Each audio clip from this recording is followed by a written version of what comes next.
Hello everyone and welcome to Vlinko's channel. In today's video, I will show you how to fix the directory is not empty error 0 by 8,070,091 on Windows 11. And now let's get started.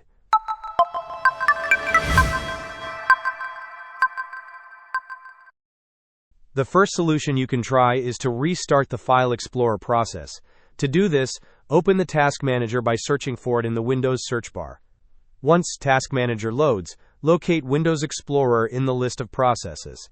Right-click on Windows Explorer and select the Restart option.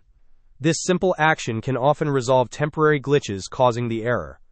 If restarting File Explorer does not work, the next step involves running a disk check.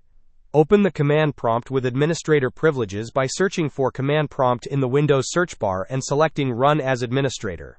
In the command prompt window, type the following command: chkdsk/r/f. Press Enter after typing the command. You will likely be prompted to confirm if you want to schedule the disk check for the next system restart. Press Y, and then hit Enter again. Allow the scan to complete. This process will check your hard drive for errors and attempt to fix them, which may resolve the directory not empty issue. Hope this was helpful.